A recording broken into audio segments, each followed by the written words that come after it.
What's up, everybody? It's Soren Baker here on Unique Access Entertainment. As always, please hit that subscribe button. It's right down there and it's free. That enables us to keep coming to you guys as often as possible with as many interviews as possible. So please hit that subscribe button, like our content, share it, talk about it, be about it, each one, teach one. And we appreciate you guys supporting getting us this far. And if you haven't already, please like and subscribe and share our podcast, Unique Access Entertainment with Soren Baker. Now, today we have the honor and the privilege of being joined by one of the true icons in the game, master rapper, phenomenal producer, everything you could want and more. Extra P, Large Professor, thank you for coming through, sir. Hold up, definitely. Soren, good to be here, man. Peace. Yes, yes. And we're very excited because as always, Large Pro's got a lot of new material. And the newest thing is Beatz Volume 3, the third in his Beatz volumes of instrumental projects. So the first two came out in a long time ago. So I was interested to see what made you want to come back with Volume 3 now. Well, right now in the game, it's a lot of words being said. It's a lot of crazy words being said. And I just think it's time just to get back to the music aspect of it. We got a lot of break dancers out there, just graffiti artists, skaters, you know, like dudes out there skateboarding that just like to zone out to the music. So it was like, yeah, man, it's time to just put something out there with some beats, just beats where, you know, because it's a lot going on in the world where now we could get back to the music. You know, let's just get back to the one thing we all love, which was the music. Yeah, it's ironic you say that also because throughout not only main source material, but your own material, you often talk about, you know, rappers not saying much in their lyrics and their rhymes. So why is that always something that you found to be such an important factor for what you talk about lyrically? I mean, because there are some important things going on. There are big things going on, and everyone's not from the root of hip hop, I understand. So they haven't come from the actual root where the lineage is of that, you know, but it's just always like, you know, just some frivolous, like, oh, this car, you know, and then now 10, 15 years later, that car is out of style. And, you know, this person's lyrics, you know, I was talking about peace. You know, I was talking about hanging out with your friends. And, you know, when we first started, like Watch Roger and stuff like that, these were the issues in the ghettos of hip hop, you know, in the beginning in New York. So these were the things I always felt compelled to speak on. And I don't know, I'm just from that root. So, you know, I'm going to always kind of be with what's important to hip hop outside of the art, you know, just the issues and the things we used to go through. Yeah, absolutely.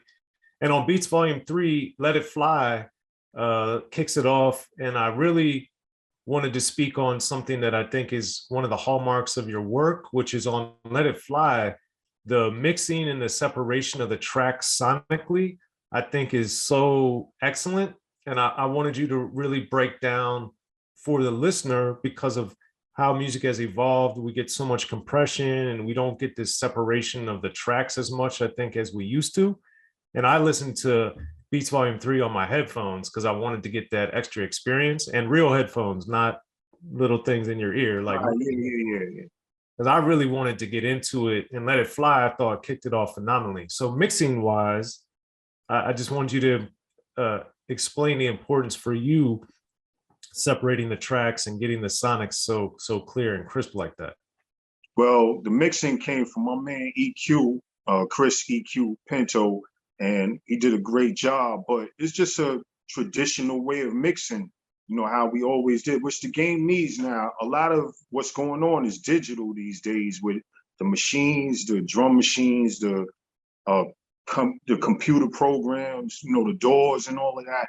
And I'm still coming from the analog joint. So that's where it may have that punch to it where, yo, that's just the sound that I love. And it's just a hip hop sound to me, man. It's not like a lot of the stuff now, what you said about the compression is coming from just that digital I's and O's. And it's like, nah, this is an actual waveform that, you know, that's just where I'm at with it, man. And I'm glad you like it, word, because that's just the custom, like that's the traditional sound that I've always tried to have with hip hop, where it's from that analog, man.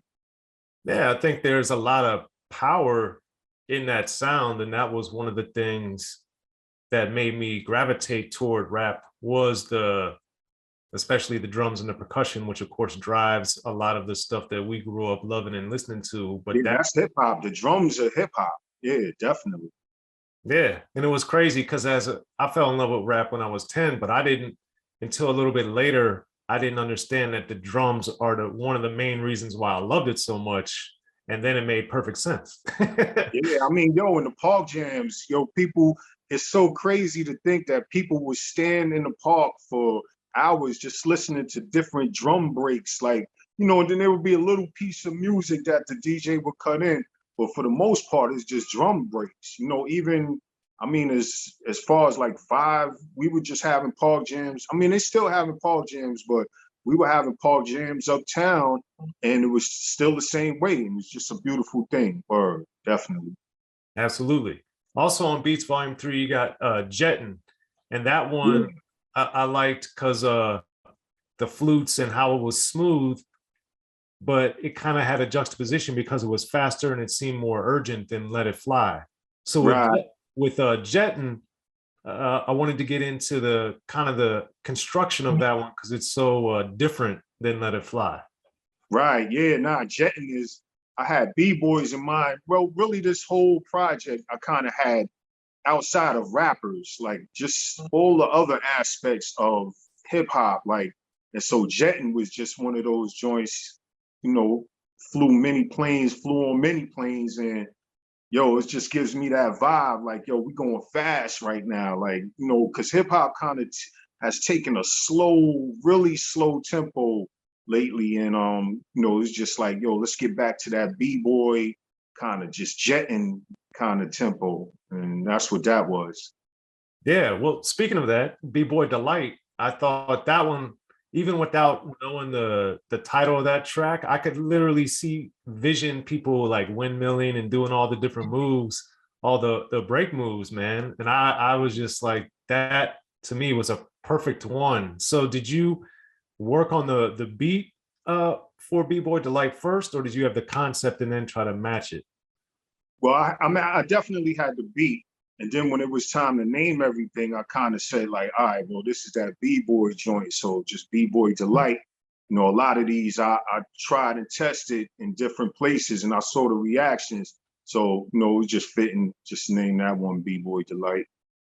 Okay. And that one the reason why the windmill in particular is because toward the end, how you have the kind of the waves of sound coming in.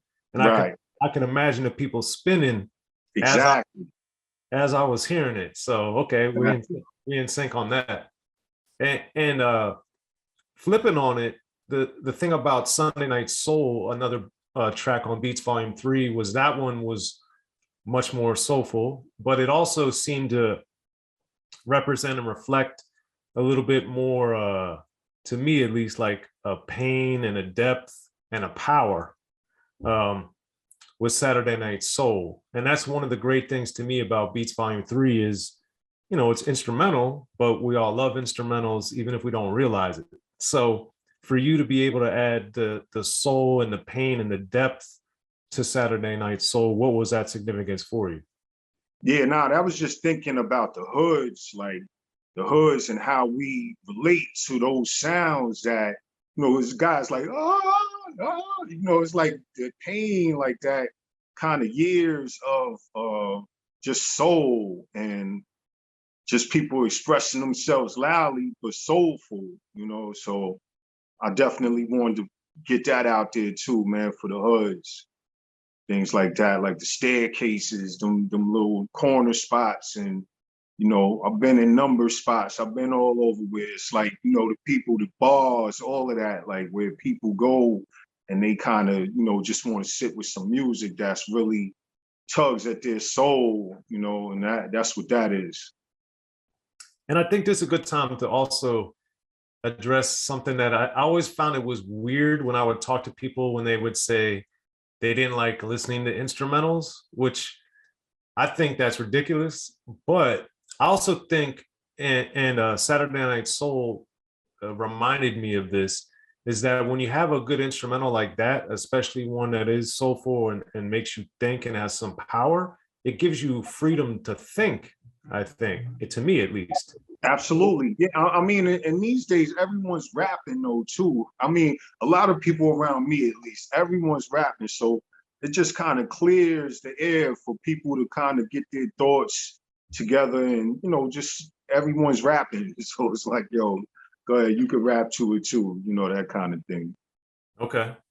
Yeah. And another one that I thought was really interesting was the Rooftop Love, because that kind of took me to a place of like a slow grind type of Yeah. thing. And it also seemed like interestingly or paradoxically a little bit kind of creepy and maybe dangerous.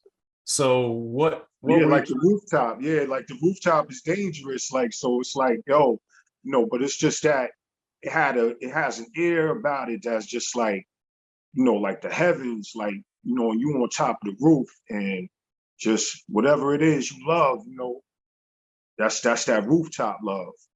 That's that rooftop love, the highest. fair enough? Okay.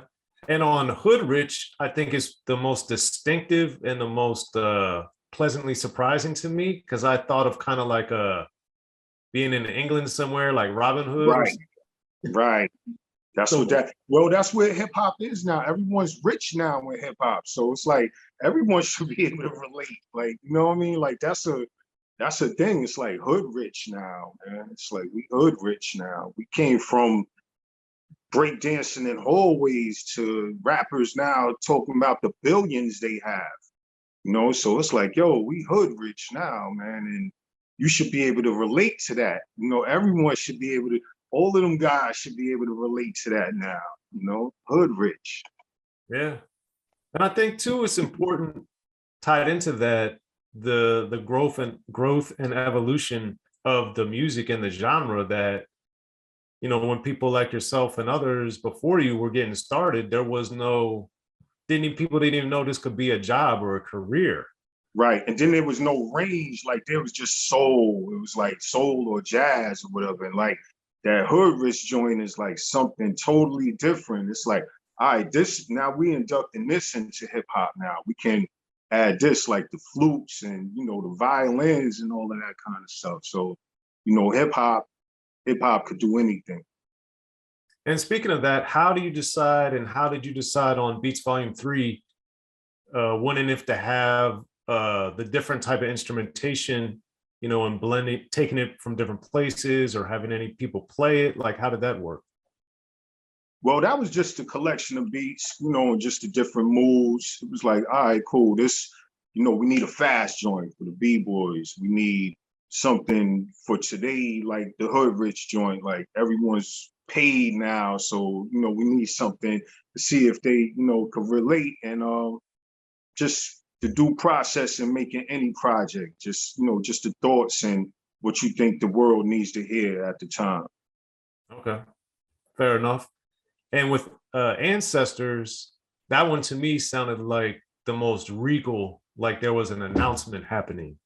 So, Yeah. what was your sonic objective with the Ancestors? Well, recently I've been finding out a lot of my family history. And so I always felt, well, one time I was sitting with Roc Marciano and I played him that beat and he called it church. He was like, that's church. That's what I call them, church joints.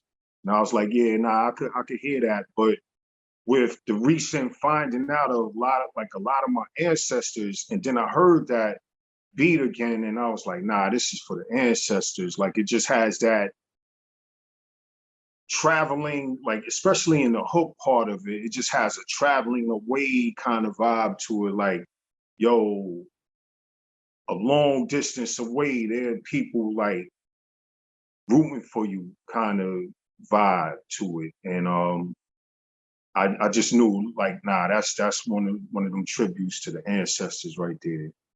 Definitely. Okay. Just the way it rolls like it just rolls like years rolling by. Like it's that's the joint right there. That's that joint. Yeah, it's a great one. And that's the thing to me about Beatz Volume 3 that's so powerful, is that regardless of the type of beat, I just think they all have a certain level of power to them. And interestingly, with Friendly Skies, that one is like the most, on the one hand, you got Jetting, which is imagining going super fast, but Friendly Skies is like a smooth, like you're cruising at the maximum altitude, that the cruising altitude. Exactly, the cruising altitude, and it's like you could take your seatbelt off. Like the closest we're gonna be in this realm to God, kind of like, yeah, it's like real slow and chilling. Like, yeah, that's my joint too, man.